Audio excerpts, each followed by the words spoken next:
Le président de transition, le général Mamadou Idriss Déby Itno, a reçu en audience Monseigneur Edmond Ditangar, président de la conférence épiscopale du Tchad. Ces hommes ont échangé sur la question de la prochaine cérémonie inaugurale de la cathédrale Notre-Dame de la Paix. À l'approche du moisson de Ramadan, les prix des denrées de première nécessité passent du simple au double dans les marchés de la capitale. Un reportage irrélatif dans un instant. Et depuis le discours anti-migrants prononcé par le président tunisien Kais Saied, les pays africains s'activent. Après le premier vol ramenant au pays une cinquantaine de Guinéens, la Côte d'Ivoire et le Mali évacuent 300 de leurs ressortissants. Salut à tous et bienvenue sur Tchad 24 International. Monseigneur Edmond Ditangar, président de la conférence épiscopale du Tchad et sa délégation ont été reçus ce lundi 20 mars par le président de transition, le général Mamadou Idriss Déby Itno, pour une concertation centrée sur la prochaine cérémonie inaugurale de la cathédrale Notre-Dame de la Paix. Monseigneur Edmond Ditangar, au sortir de la rencontre. Nous sommes venus ce matin, le vicaire général, c'est-à-dire mon adjoint, et le curé de la cathédrale Notre-Dame de la Paix, a rencontré le chef de l'État pour lui donner des informations sur l'état de préparatifs de la cérémonie de remise officielle de la cathédrale Notre-Dame de la Paix à l'Église catholique et en même temps la cérémonie religieuse qui va permettre à cette maison d'être vraiment un édifice religieux. Et nous lui avons exprimé aussi quelques-unes de nos préoccupations parce que c'est un événement pas seulement national, mais c'est un événement de l'Église universelle, puisque l'Église catholique, c'est une Église universelle. Donc nous aurons beaucoup d'autres qui vont arriver de la sous-région, même au-delà. Et notre Église n'a pas les ressources suffisantes pour accueillir tous ces grands hôtes. Alors nous avons expliqué un peu nos difficultés au chef de l'État, qui a été attentif et qui dit que c'est une question aussi de réputation du pays. Donc il s'est engagé à faire de son mieux pour que nos hôtes soient bien accueillis et qu'ils repartent avec un bon souvenir du Tchad. C'est le 29 avril 2023.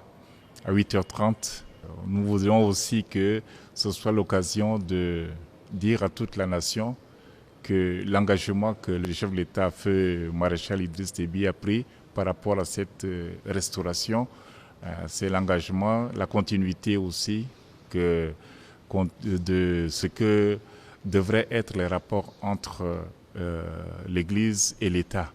Et donc nous avons exprimé notre satisfaction pour ce travail, pour cette disponibilité à nous accompagner, et en même temps l'Église accompagne aussi l'État du point de vue spirituel par la prière pour les vœux qui nous sont les plus chers, la paix et surtout la cohabitation pacifique entre les fils et filles du Tchad. Le président du parti PIST, Natoyala Ringar, a fait une déclaration ce 18 mars annonçant l'annulation de la marche prévue ce 20 mars. Il a ensuite fait le point sur la discussion entre l'Union africaine et le panel des sages, suivi en extrait proposé par Yessist Gwengar. En date du 20 février 2023, nous avons appelé à une marche le 20 mars 2023. Les Tchadiens se sont préparés pour cette occasion de sortir massivement ce 20 mars 2023. Suite à la réunion tenue le jeudi 15 mars 2023 avec le panel des sages de l'Union africaine, sous l'invitation du haut représentant de l'Union africaine au Tchad, un débat a eu lieu entre nous et ce panel de sages sur les thématiques suivantes: paix et sécurité, état de liberté, les préparatifs des futures échéances électorales. Considérant la richesse de nos échanges, nous avons profité de cette occasion pour soumettre nos doléances à cette équipe de sages. Et à cet effet, nous déclarons annulé la marche du 20 mars 2023 pour une date ultérieure, car la sagesse oblige l'annulation de cette marche du 20 mars 2023. Le parti politique Les Patriotes a installé les membres du bureau provincial de Pala ce samedi 18 mars 2023 dans la cour de l'école normale d'instituteurs. Bédum Lelel Gespan est notre envoyé spécial.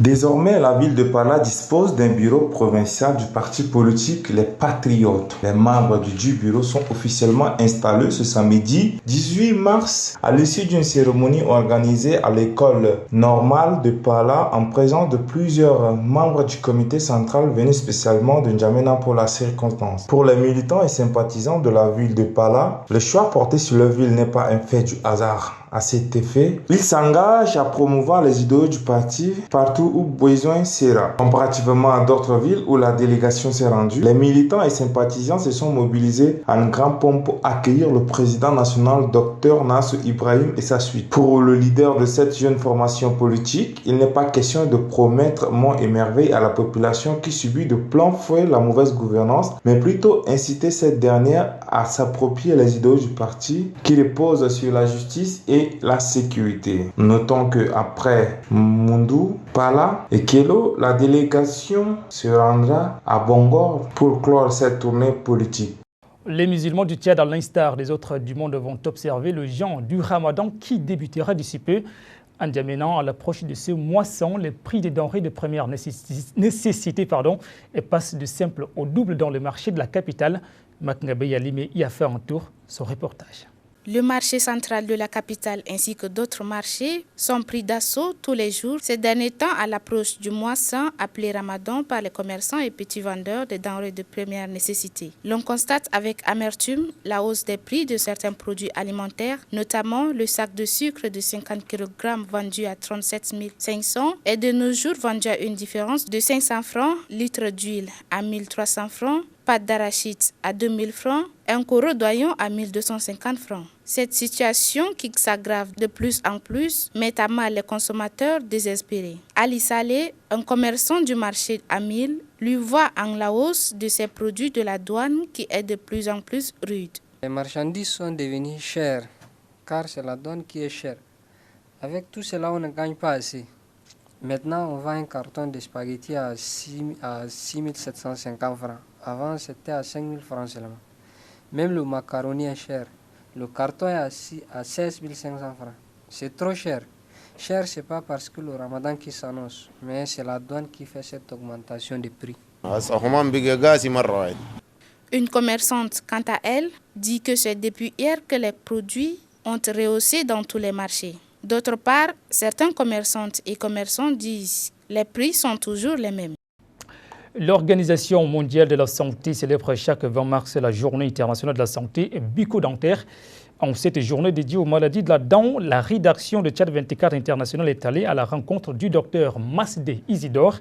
Un dentiste, selon lui, les maladies liées aux dents sont évitables grâce au brossage des dents. Suivez.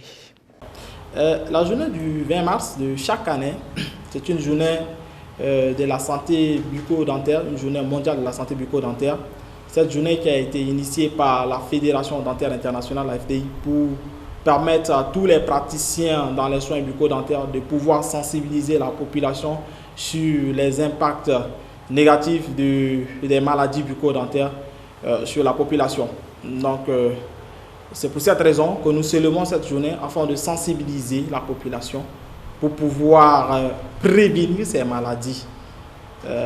maladies bucco-dentaires que nous connaissons tous, parce que ces maladies d'abord sont classées par les experts de l'OMS comme quatrième fléau mondial après les cancers, les maladies cardiovasculaires, le VIH-Sida. Alors c'est très important pour nous en tant que praticiens de sensibiliser la population afin d'utiliser des moyens de prévention pour éviter ces maladies. En dehors de la carie dentaire, il y a plusieurs sortes de maladies bucco-dentaires. Nous avons d'abord les parodontites. Les parodontites, nous avons les gingivites, nous avons les ulcères de la cavité buccale, nous avons les herpes qui se manifestent souvent, nous avons aussi des mycoses. Alors, nous avons tout tout un nombre de maladies bucco-dentaires qui existent. Mais bon, sauf que la carie dentaire prend le dessus parce que vous savez, plus de 80% des enfants ont la carie dentaire et plus de 90% des adultes ont la carie dentaire. Dans chaque maison que vous partiez, vous allez trouver une personne ou soit deux personnes qui ont la carie dentaire. Et ce qui fait que nous connaissons plus la carie dentaire dans les maladies bucco-dentaires. Mais sinon, à part la carie dentaire, il existe aussi d'autres maladies. Il y a deux qualités des pâtes dentifrices que nous conseillons, nous donnons des conseils à nos patients d'acheter. C'est-à-dire, il y a des pâtes dentifrices fluorées, c'est-à-dire ceux qui ont du fluor, et il y a des pâtes dentifrices qui n'ont pas de fluor. Alors, qu'est-ce qui se passe? C'est que nous prescrivons ces pâtes dentifrices selon l'état bucco-dentaire de chaque patient, selon l'état dentaire de chaque patient. C'est-à-dire, si un patient a si le patient a une fluorose, je ne dois pas prescrire une pâte dentifrice contenant de fluor à mon patient. Mais si mon patient n'a pas une fluorose et qu'il a une dent normale, c'est-à-dire je prescris toute pâte dentifrice ayant du fluor. Alors c'est à lui d'aller dans les pharmacies ou soit au marché d'acheter une pâte dentifrice contenant du fluor. Peu importe le nom, se brosser les dents au minimum 3 fois par jour. C'est-à-dire après chaque repas, il faut se brosser les dents. Et avec un brosse à dents dont les poils sont souples. Et aussi, il faut un brossage dont le mouvement doit être vertical et non horizontal. Propos recueillis par Mbayamdene Natacha, le complexe scolaire Al-Madid a organisé une cérémonie de remise des attestations pour honorer ces bacheliers de la 3e promotion de l'année 2022-2023 et aux 3 meilleurs de chaque niveau du premier trimestre. C'était ce 20 mars 2023 au Centre culturel Almona. C'est le directeur du dit complexe qui a présidé la cérémonie, le compte-rendu de Diawara Issa Dubaï. Ils sont au total 43 lauréats, dont 25 lauréats à être honorés par des attestations lors de cette cérémonie. Administrateurs, enseignants, parents, amis et connaissants ont effectué ce 20 mars 2023 un déplacement au Centre culturel Al-Mouna pour témoigner de leur soutien aux lauréats. Le directeur du complexe Al-Madid, Mohamed Jidda Bakar, a félicité les lauréats et salué la présence massive des invités. Dr Hassan Mohamed Aguid, l'un des enseignants pour sa part, s'est dit très ravi de cette réussite de ses élèves qui étaient toujours respectés envers lui et félicite le corps enseignant qui est constitué en majorité de jeunes. Il souligne que le complexe scolaire Al-Madid se positionne déjà parmi le meilleur établissement d'enseignement secondaire vu les résultats du baccalauréat de cette année. Il termine ses propos par rappeler que l'éducation est un message transmis qui sera retransmis ainsi de suite et le bac n'est qu'une porte pour les études supérieures. La cérémonie a été agrémentée par des poèmes, musique et danse, la remise des attestations suivie des accolades et la lecture du Saint-Coran ont mis terme à la cérémonie. À l'international, des centaines de migrants quittent la Tunisie après un premier vol ramenant au pays une cinquantaine de Guinéens. La Côte d'Ivoire et le Mali évacuent 300 de leurs ressortissants par avion de Tunisie, où ils sont menacés physiquement et verbalement depuis que le président Kais Saied a prononcé un discours anti-migrants. On en sait plus avec Yacoub Abdallah Maouloud.